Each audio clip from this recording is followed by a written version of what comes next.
The courtroom was so quiet I could hear the second hand on the clock above the judge's bench. Tick, tick, tick, cutting through the air like a metronome, counting down to something nobody in that room could see yet.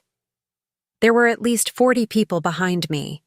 Lawyers, clerks, observers, strangers, and every single one of them had already decided what this was. A quick proceeding. A formality. A woman who couldn't afford a lawyer walking into a room full of people who could, and walking out exactly the way they expected her to. I stood alone at my table. No briefcase, no legal team, no one whispering strategy into my ear. And then, from across the aisle, my husband of 26 years leaned toward his attorney, loud enough for the front rows to hear, and said it with the ease of a man who genuinely believed he was already at the finish line. "She can't even afford a lawyer. This'll be over by lunch." The laughter that moved through the room was small and polite and absolutely devastating. Here's what nobody in that courtroom knew. Not his $3,000 an hour attorney, not the gallery of onlookers who'd already written me off as another casualty of a lopsided divorce. Not even the judge. Not yet. Nobody knew that the thin folder sitting in front of me contained documentation of over $2 million in hidden fraud. Nobody knew I had spent the past 11 months teaching myself forensic accounting. And nobody knew that the woman they were all so certain couldn't afford a lawyer had, in fact, been providing fraud examination support to a regional law firm for the better part of a year. The man who cheated on me, lied to me for years, and then tried to erase 26 years of my contributions in a legal document. That man had made one catastrophic miscalculation. He had confused the fact that I was quiet with the idea that I was finished. He had mistaken my patience for passivity. He had looked at a woman he had backstabbed so thoroughly that she had every reason to collapse. And he had assumed, with the specific arrogance of someone who has never been genuinely surprised by a person they underestimated, that she would. I didn't collapse. I documented.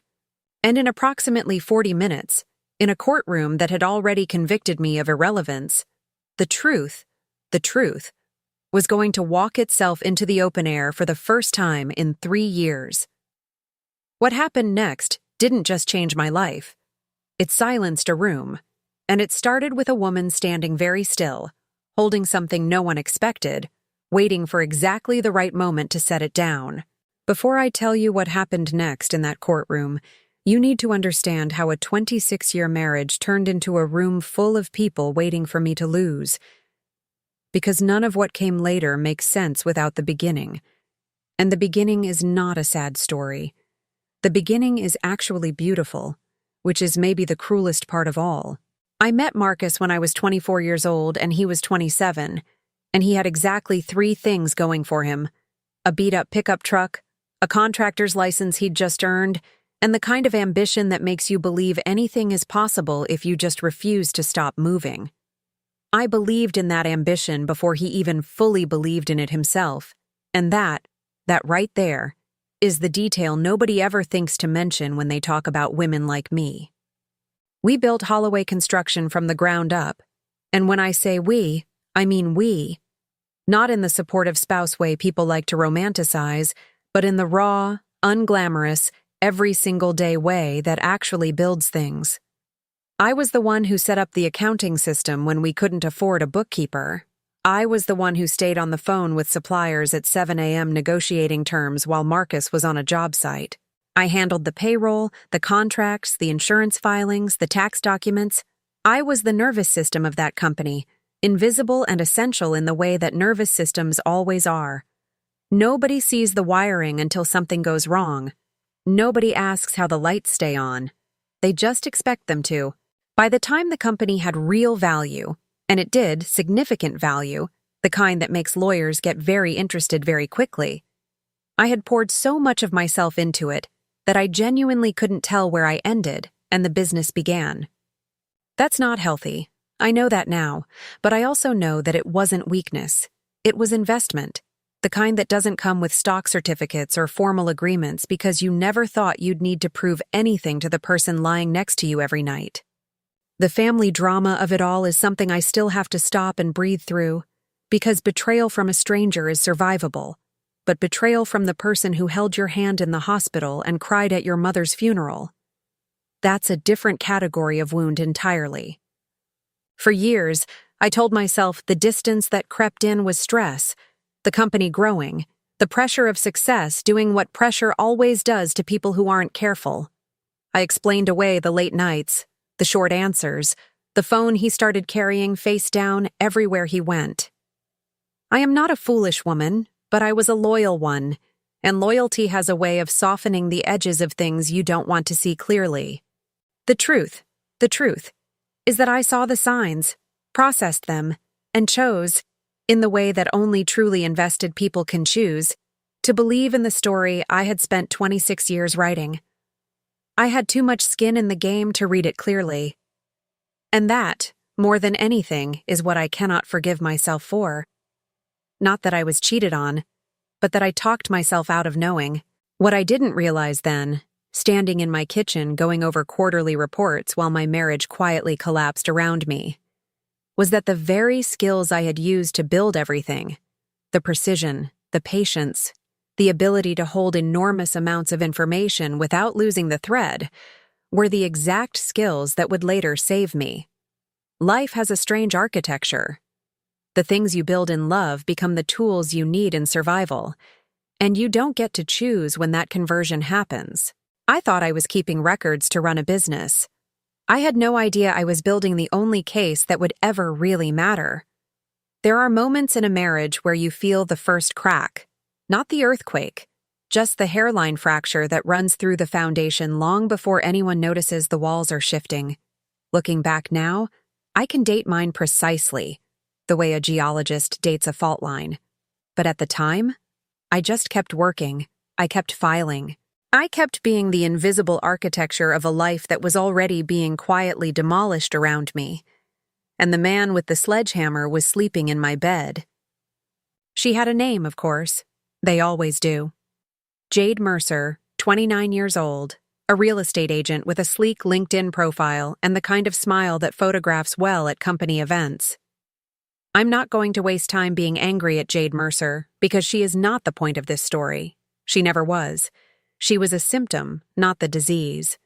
The disease was a man who had decided, somewhere along the way, that the woman who had built everything alongside him had simply become furniture, useful and familiar, and utterly replaceable once something newer caught his eye. That's the infidelity nobody talks about honestly. Not just the physical betrayal, but the philosophical one. The decision that you no longer count. I found out the way most women find out. Not through confrontation, not through a dramatic revelation, but through an ordinary Tuesday afternoon and a phone left unlocked on the kitchen counter. I couldn't believe what I was reading, not because I hadn't considered the possibility. I had, in the way you consider car accidents, as an abstract horror that happens to other people, but because seeing the words on a screen makes it real in a way that fear never quite manages. There is something devastatingly specific about reading your husband's private tenderness directed at someone else, the intimate shorthand of two people building a secret language together. It didn't just hurt. It restructured everything. Every memory. Every anniversary. Every late night I'd assumed was work. Marcus didn't come to me when he decided the marriage was over. He went to a lawyer first. The same week I found the messages, I found the divorce papers, which tells you everything you need to know about how long he had been planning this, how carefully he had been arranging the exit while I was still faithfully running the company that funded it. The papers were cold and precise, written in the language of erasure. Carol Holloway, wife, reduced to a claimant with no demonstrable contribution to marital assets. 26 years.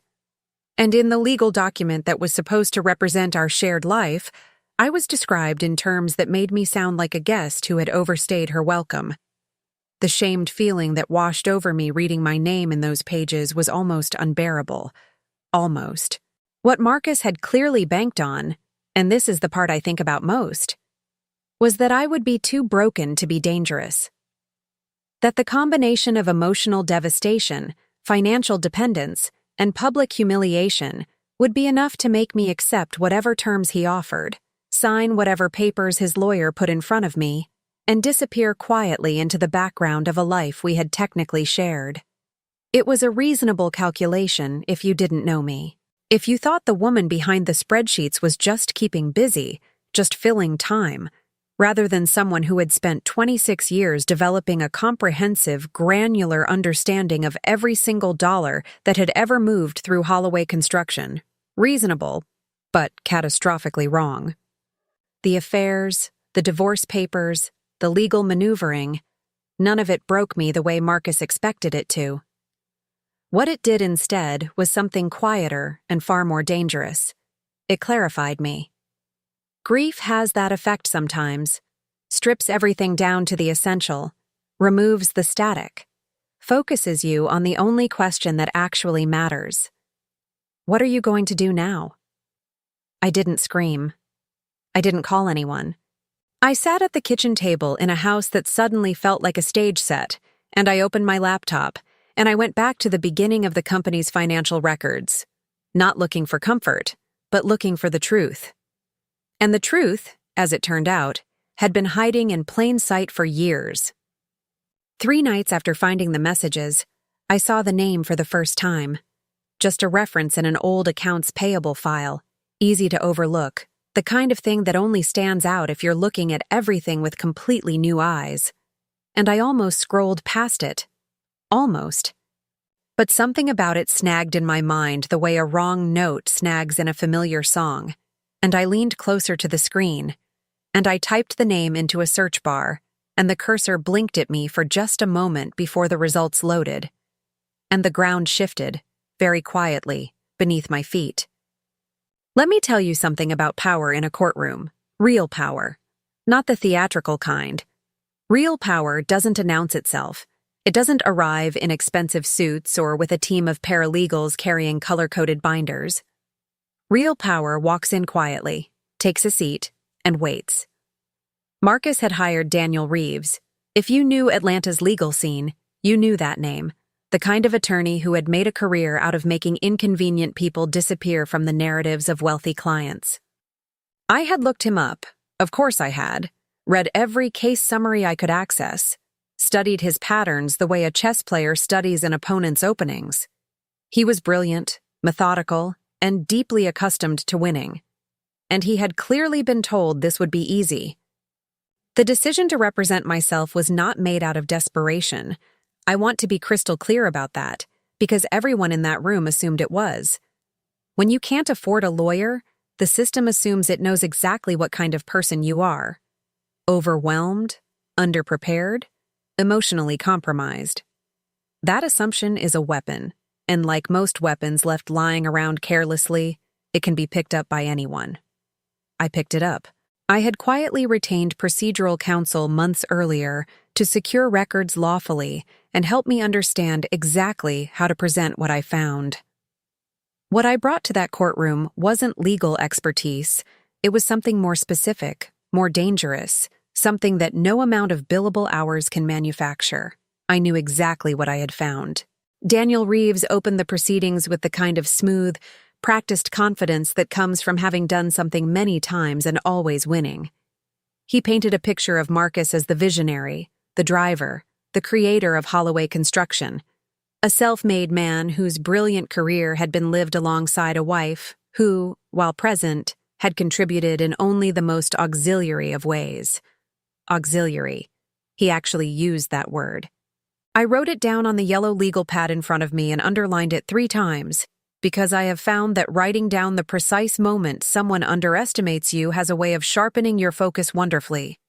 The gallery murmured. The judge made a note. Marcus sat with his arms crossed and his jawline set like someone who had already cashed the check. When it was my turn to speak, I stood up slowly, deliberately, and I let the silence sit for just a moment longer than was comfortable. I had rehearsed this, not the words exactly, but the tempo, the understanding that in a room full of people who expect panic, composure is its own form of argument. I introduced myself simply, stated that I would be presenting financial documentation relevant to the accurate valuation of marital assets, and sat back down. No theater, no trembling voice, no apology for existing. I could feel the shift in the room, not dramatic, not yet, but present. The way you feel a change in barometric pressure before a storm arrives. In your bones, before your eyes catch up. What Reeves hadn't accounted for, what Marcus hadn't accounted for, was that the thin folder on my table wasn't thin because I had come unprepared.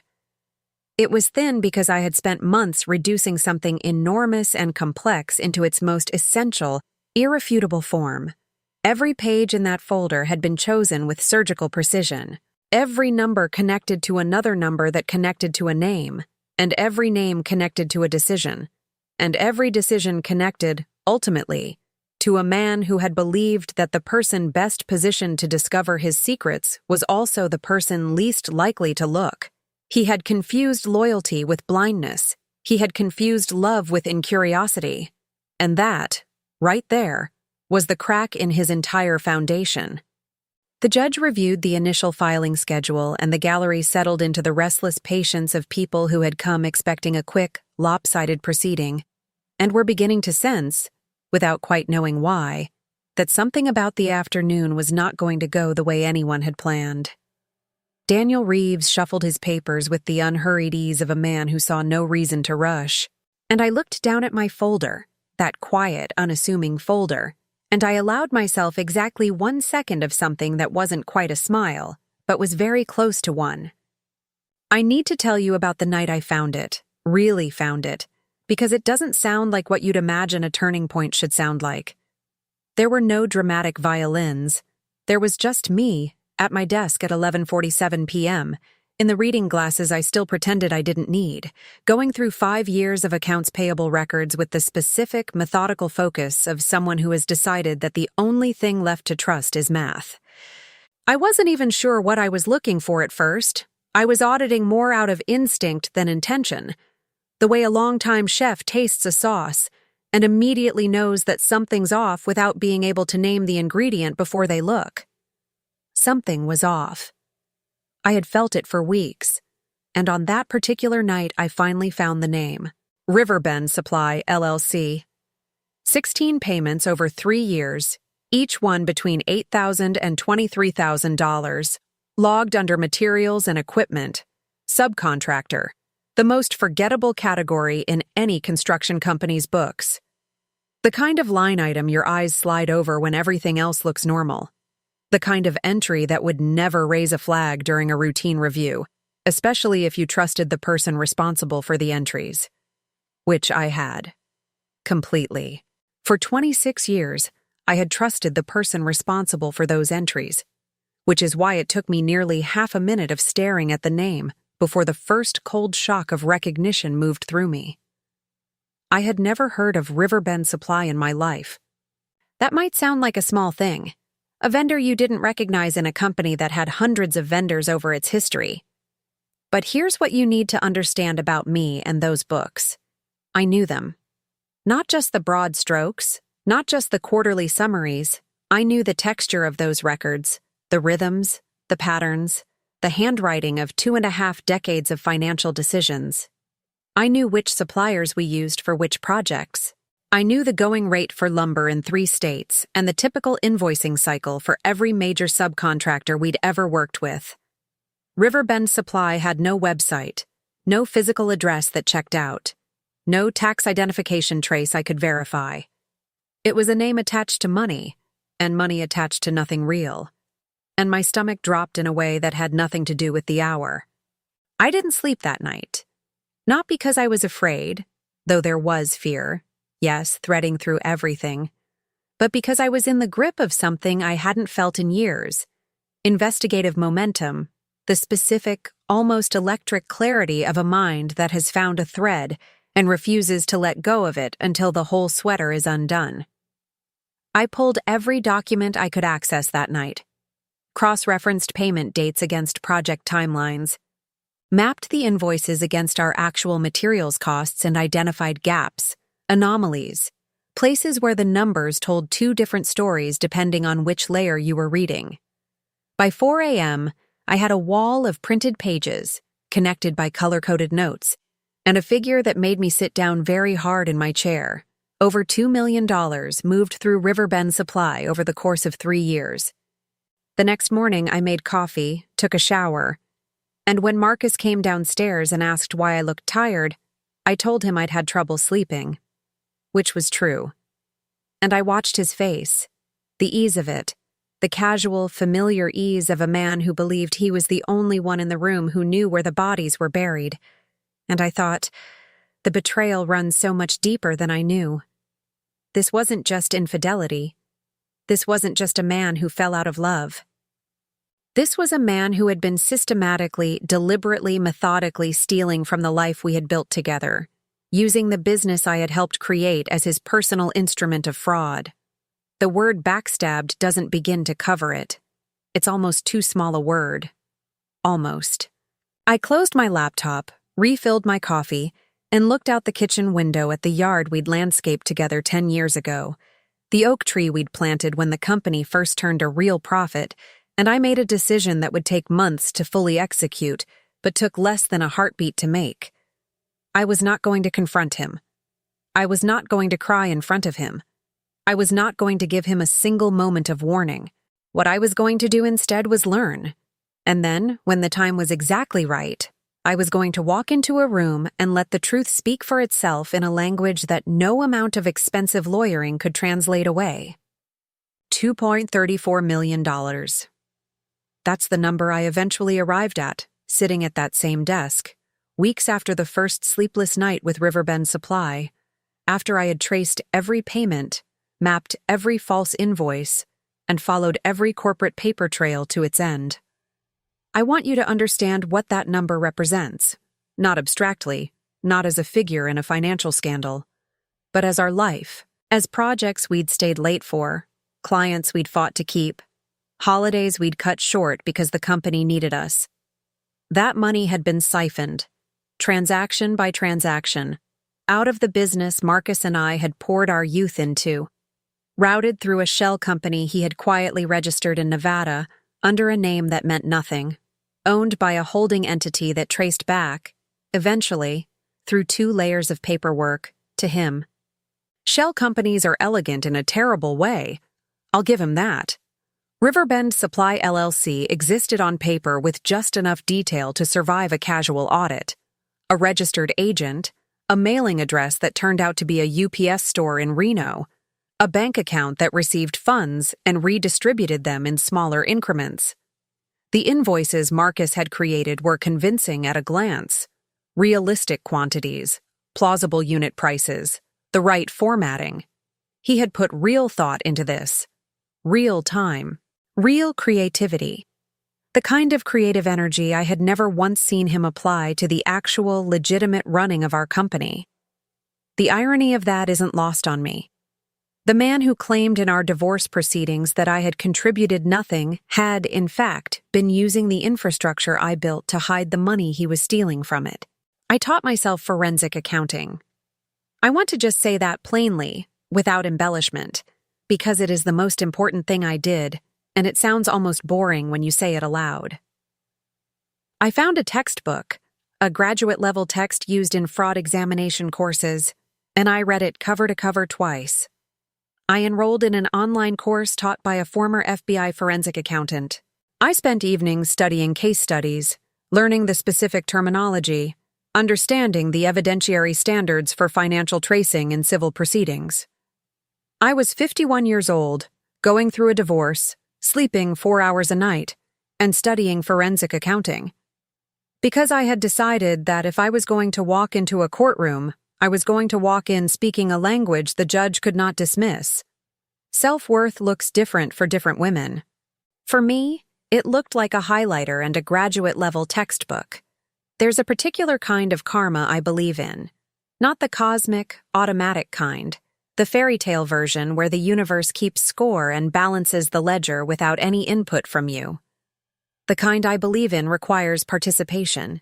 It requires that you see the injustice clearly, that you refuse to look away from it, that you prepare and study and document and wait, and then, at the precise right moment, you step forward and let the truth do the thing that truth does when it's been carefully, methodically assembled.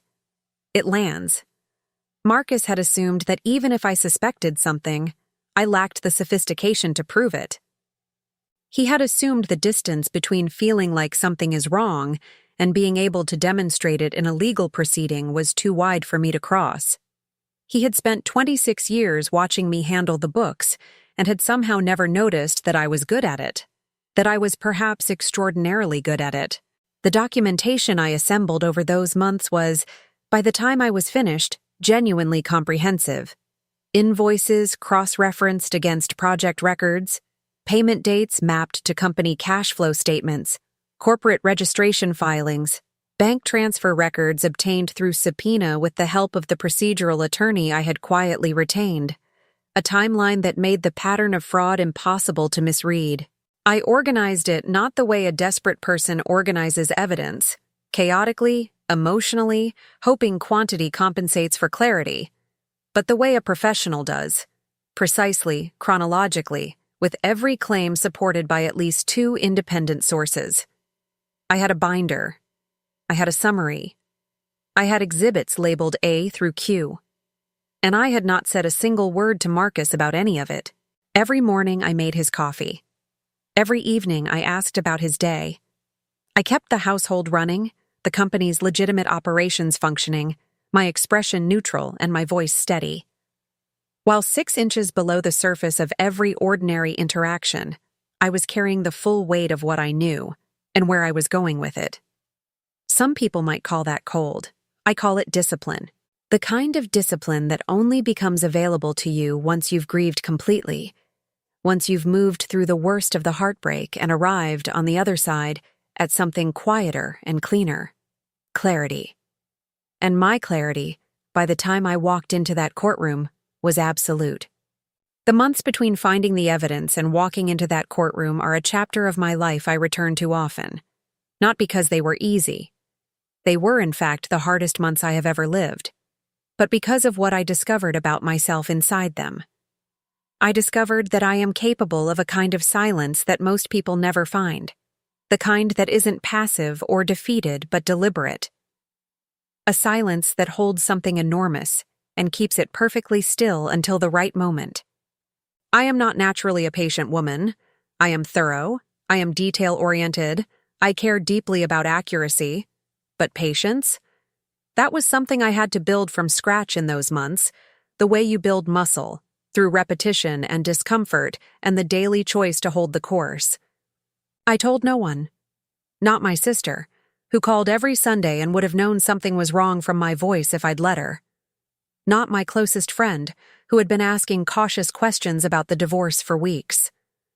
Not a single person in my professional or personal life received even a fragment of what I was carrying, because I understood, perhaps the most important thing I understood in that entire period, that the value of what I had was entirely dependent on its secrecy.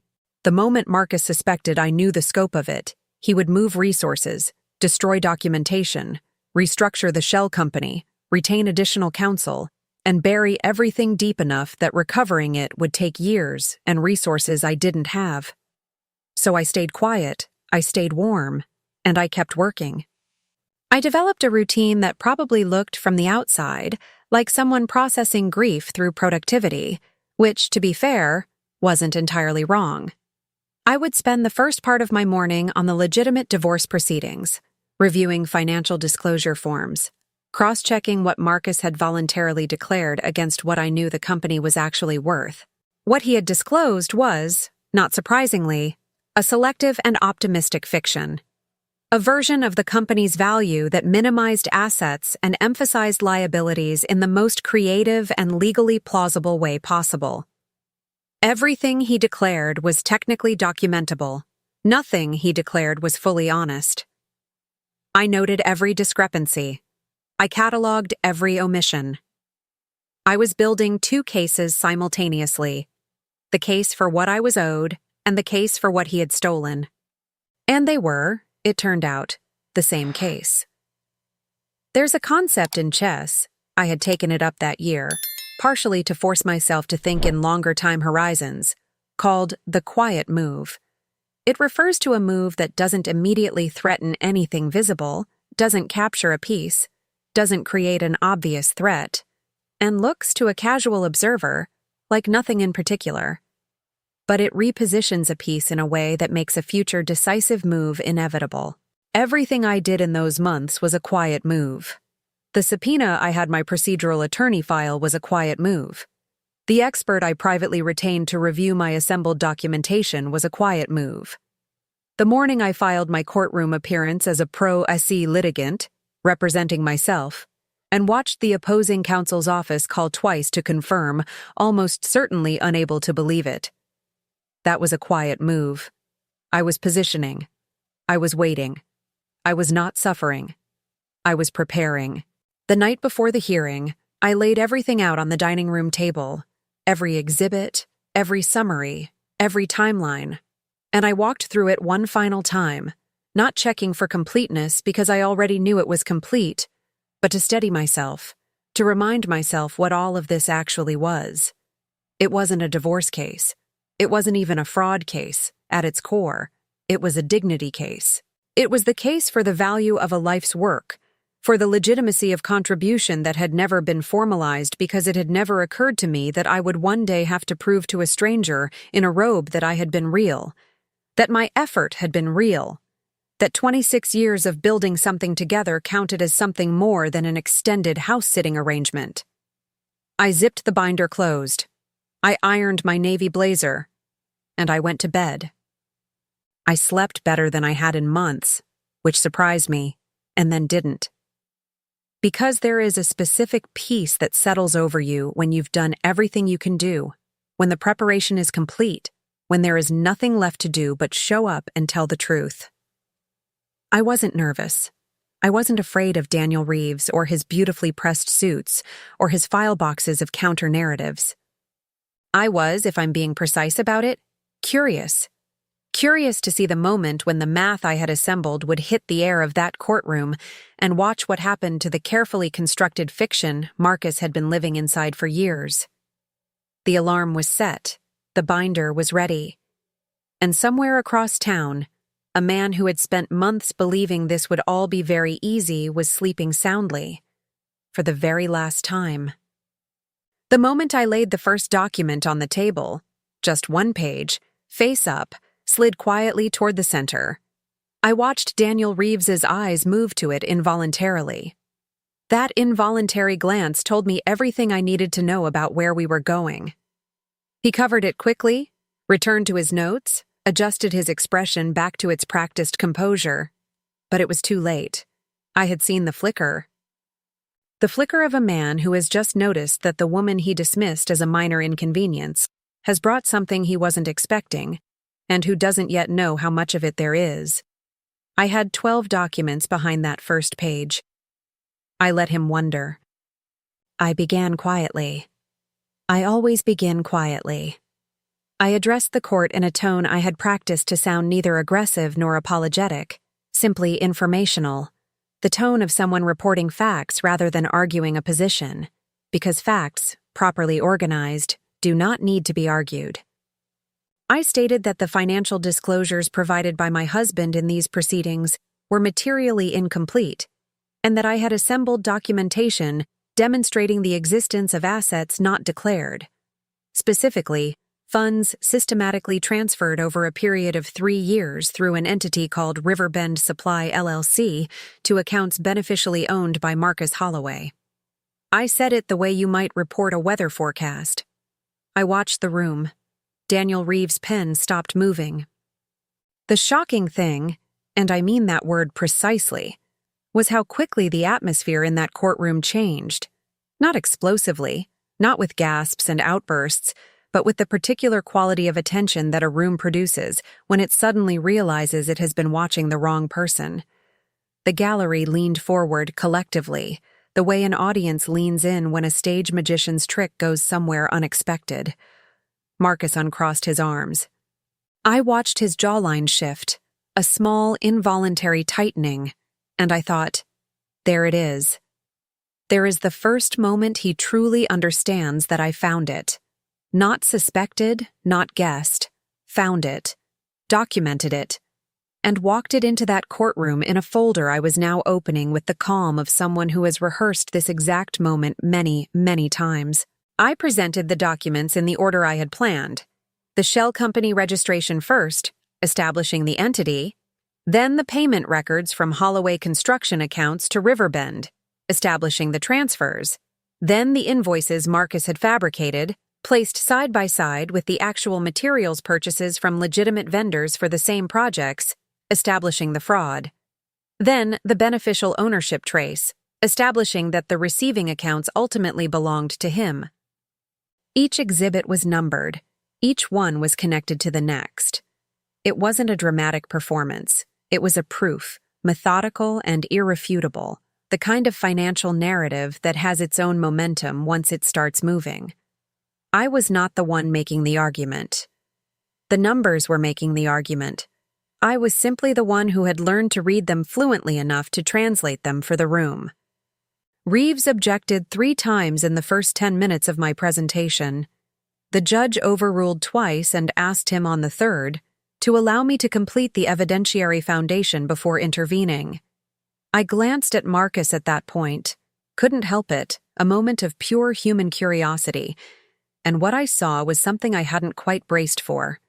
Not rage, not calculation, but something closer to vertigo. The expression of a man watching a floor he believed was solid beginning to list beneath him. The justice of that moment moved through me quietly, not triumphant. I want to be honest about that. Not loud or gloating, but clean. The way something feels when it's finally true. By the time I reached Exhibit J, the cumulative transfer summary, $234 million annotated and cross-referenced, the room had gone to a different kind of quiet than the one I'd walked into that morning. The opening quiet had been the silence of dismissal. This was the silence of reckoning. The judge's pen had been moving continuously for several minutes. Daniel Reeves was no longer relaxed. And Marcus, the man who had leaned over that morning and whispered that this would be over by lunch, was sitting very still, his hands flat on the table in front of him, staring at a document he had spent 3 years believing no one would ever find. I need to tell you about the moment everything shifted. The single moment that I have since thought about dozens of times, turning it over slowly, the way you turn over a stone that turns out to be something extraordinary. The judge, the Honorable Patricia Wen, 61 years old, with the particular brand of patience that only comes from having watched the full spectrum of human behavior play out in front of you for decades, looked up from my exhibit binder, removed her glasses, and set them down on the bench with a quiet precision that made everyone in the room pay attention. And then she asked something I had not anticipated, her voice measured, almost clinical. "Mrs. Holloway, how are you familiar with beneficial ownership tracing?" I told her I had spent the past 11 months studying forensic accounting, and that for the past year I had been providing financial tracing support on fraud matters for a regional law firm in Atlanta. I told her this in a conversational, accurate, unhurried way, and I watched the room react to it in slow motion. The jury that had already convicted me of incompetence quietly revising its verdict in real time. Reeves turned to Marcus. Marcus's eyes went somewhere complicated. One of the gallery observers, a woman in the second row, pressed her hand over her mouth. And Judge Wen did something I will carry with me for the rest of my life. She permitted herself a very small, very controlled nod, set her glasses back on and said simply, "Continue, Mrs. Holloway." What the courtroom absorbed in the next several minutes, what I had known, and what my procedural attorney had known, and what only Marcus and Reeves were now processing in real time, with the kind of color-draining shock that has no polite recovery, was that the woman standing alone at that table had not arrived empty-handed or unprepared. I had taken the certification examination for certified fraud examiners and passed it on the first attempt. I had been assisting a regional firm with financial analysis, not as a headline expert, but as someone who had done the work, learned the language, and could stand behind every number in that folder without flinching. I had done all of this while Marcus's lawyer was preparing arguments about how I had no demonstrable professional value. The irony still takes my breath away, a little. The word that comes to mind for what happened to Marcus in that courtroom is exposed.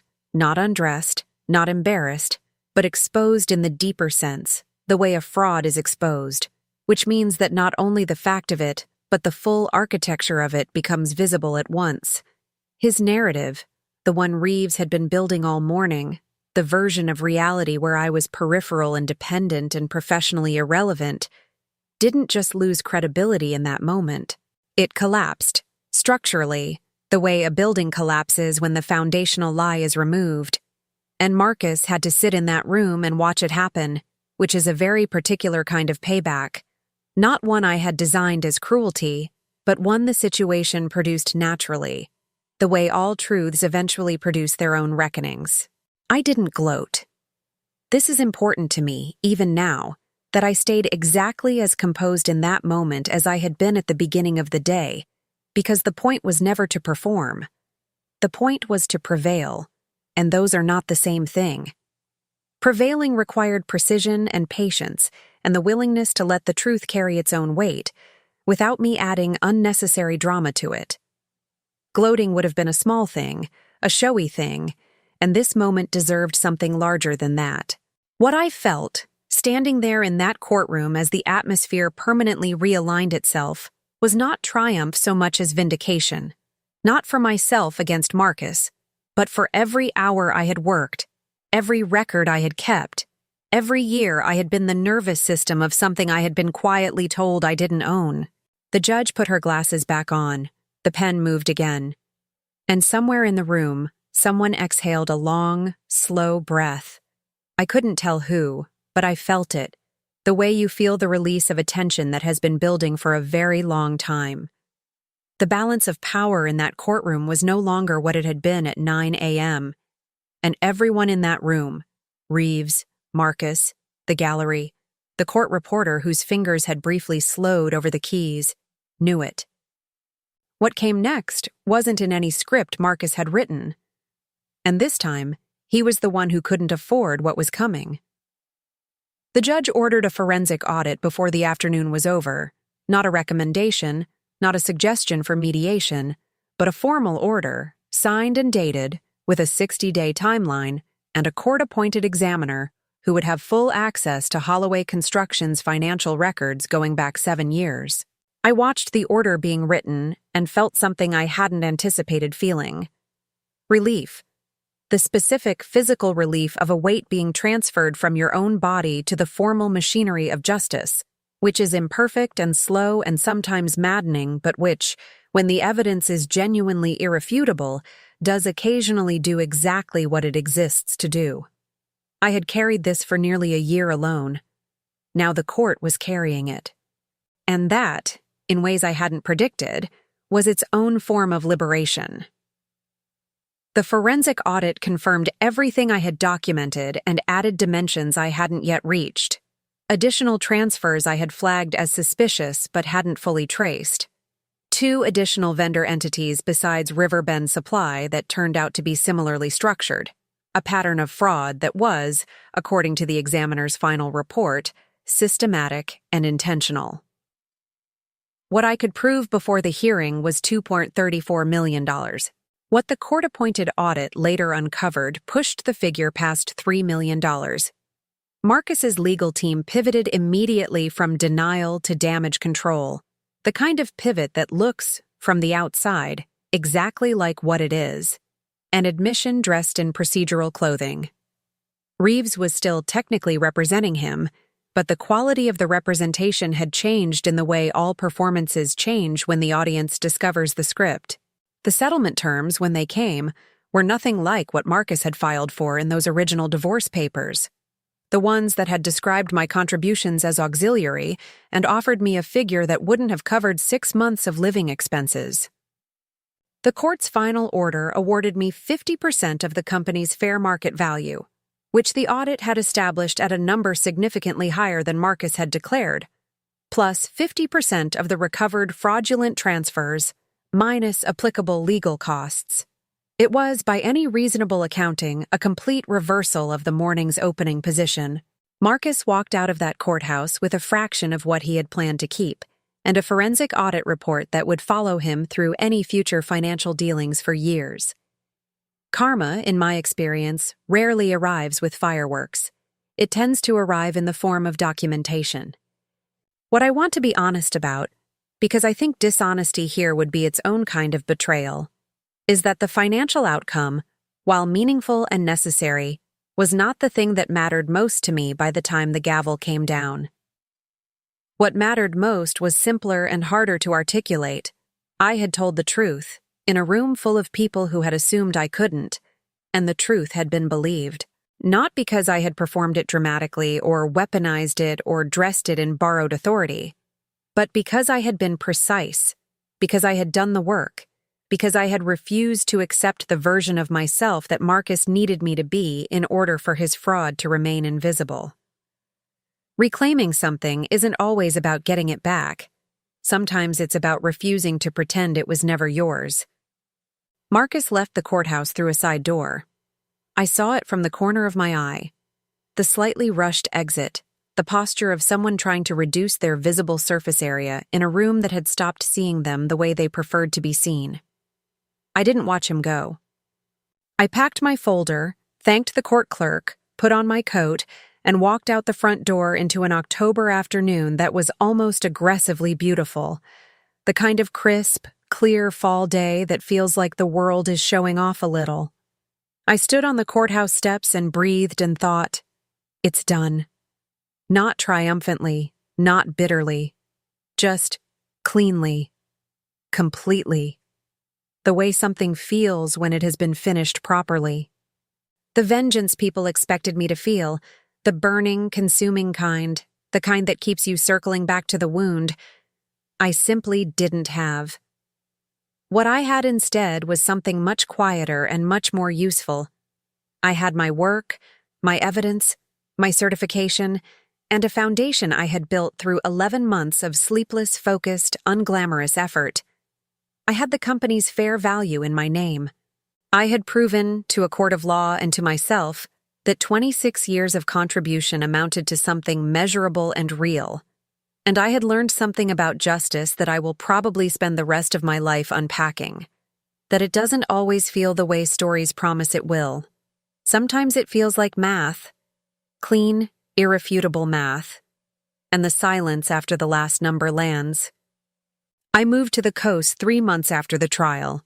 A small house in a town called Beaufort, South Carolina. White clapboard, a porch that faces the water. A neighborhood where nobody knew my name or my story or the number on a forensic audit report.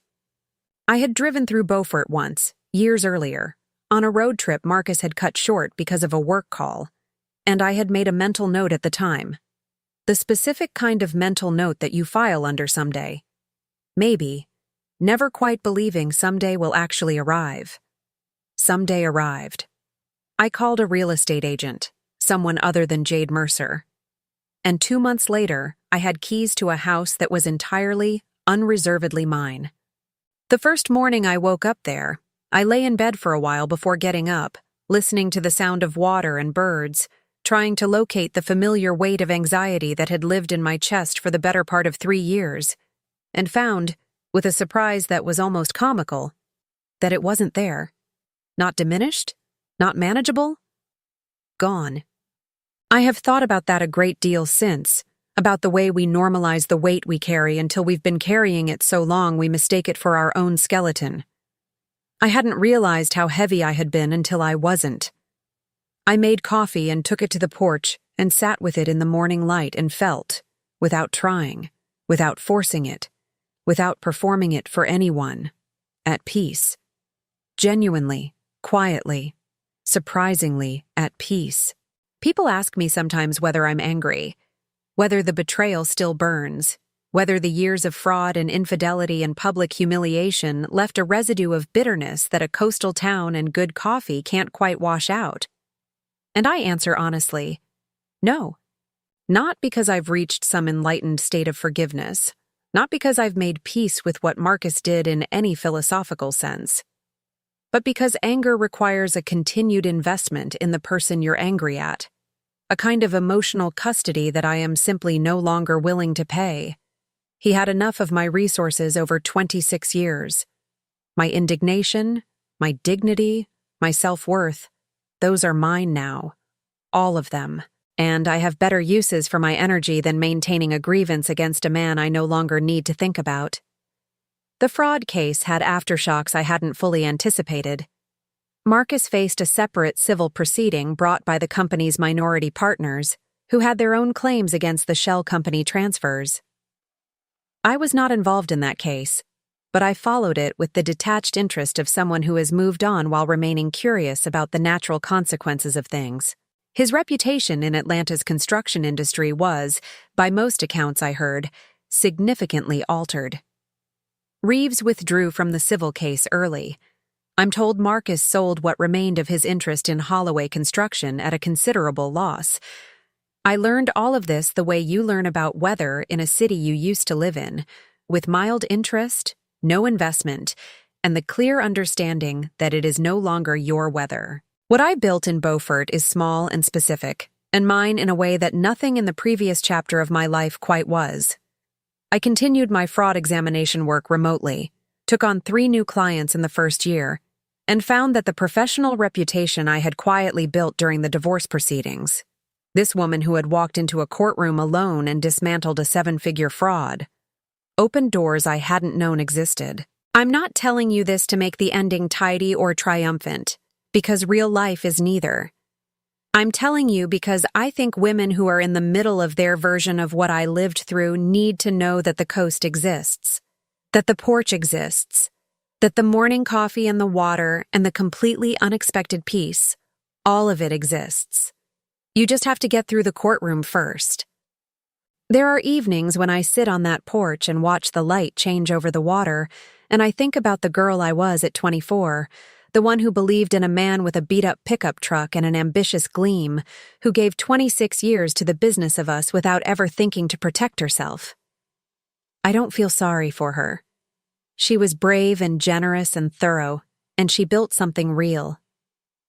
What happened to that something real is on Marcus, not on her. What she did with the aftermath, that part, the studying and the silence and the folder and the walk through the front door of that courthouse, that part is on her, gloriously and completely. And some evenings, watching the water go gold in the late light, I feel something I can only call proud. Not loudly, just quietly, deeply, in the way that things that are finally true feel true.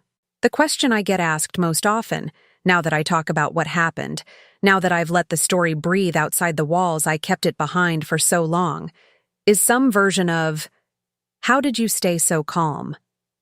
And I understand the question, I do. Because when I hear myself tell it, even I sometimes marvel at the composure of that version of me. The one who made coffee every morning while holding $2 million worth of fraud in her chest and kept her voice perfectly steady at the dinner table. But I want to offer you the honest answer rather than the flattering one. I wasn't calm. I was focused. And those two things only look the same from the outside. There is a version of this story that casts me as a woman who methodically planned her revenge, who orchestrated the humiliation of a man who humiliated her, who designed a public reckoning as the final act of a cold and brilliant long game. I understand why that version is appealing. It's a satisfying story, clean and shaped and morally tidy. But it isn't quite accurate, and I think the inaccuracy matters. What I did wasn't revenge. Revenge requires that the other person's suffering be the goal, and it never was.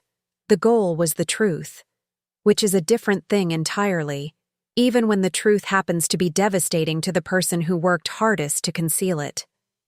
I didn't set out to destroy Marcus. I set out to stop pretending he hadn't destroyed something real. The lesson that has stayed with me most, the one I return to when I talk to other women who are navigating their own versions of betrayal, of being backstabbed by the people they trusted most, of standing in rooms where their value is being publicly debated, is this: silence is not the same thing as weakness. We live in a culture that equates volume with power, that reads quiet as surrender, that interprets the absence of retaliation as the absence of response. What I learned in those months of preparation is that silence, strategically held, is one of the most powerful tools available to a person who has been underestimated. It buys you time, it preserves the element of surprise, and it forces you to do the one thing that actually matters: prepare. The other thing I learned, and this one is harder, softer, more uncomfortable to say, is that I had been complicit in my own erasure, not through weakness, but through a particular form of love that had calcified over the years into something closer to self-abandonment. I had loved Marcus into invisibility, if that makes sense. Had been so focused on the shared project of us that I had stopped maintaining any clear record of me. What I contributed, what I knew, what I was worth outside the context of the marriage. The fraud, the infidelity, the courtroom, those were Marcus's failures. The disappearing act I had done on myself for 26 years. That one was mine, and I've had to sit with it. Growth is not just warm and affirming. Sometimes it involves looking at the ways you participated in your own diminishment and deciding you won't do that again. True strength, and I have turned this over in my mind enough times to trust the conclusion, is quiet. Not because quiet is inherently virtuous, but because the real work, the work that actually changes things, almost never happens loudly. It happens in the hours nobody sees, at the desk at midnight, in the margins of a textbook, in the moment you decide that your dignity is worth defending with the same rigor you've been applying to everything else in your life. I didn't walk into that courtroom angry. I walked in ready. And readiness, it turns out, is the most devastating thing you can bring to a room full of people who thought you were coming in defeated. The payback that mattered most wasn't financial, wasn't even legal. It was the moment I stopped being the woman Marcus had decided I was, and became, fully and without apology, the woman I had been quietly building toward all along.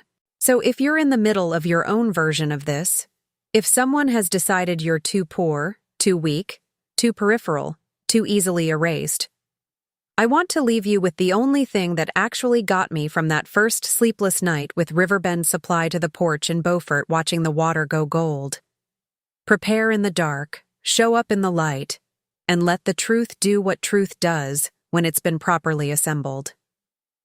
The courtroom went silent. Not because I was loud, because I was ready. And the distinction between those two things, that distinction is everything. So that's the story. All of it. The affair, the fraud, the courtroom, the folder, the silence, and the porch in Beaufort where I now drink my morning coffee without carrying anyone else's secrets in my chest. But here's what I really want to know. From you. Have you ever been underestimated by someone who was supposed to know your worth? Have you ever stood in a room, a courtroom, a boardroom, a kitchen, a conversation, where someone dismissed you, and you had to decide right then and there what you were going to do with that? Tell me in the comments. Tell us. Because sometimes the most dangerous fraud isn't the financial kind. It's the kind that quietly rewrites you out of your own story. And if this touched any part of what you've been carrying, I want to hear it. And if you haven't subscribed yet, do it now and turn on notifications. Because the next story we're telling, it makes today's look like the opening act, and you do not want to miss it.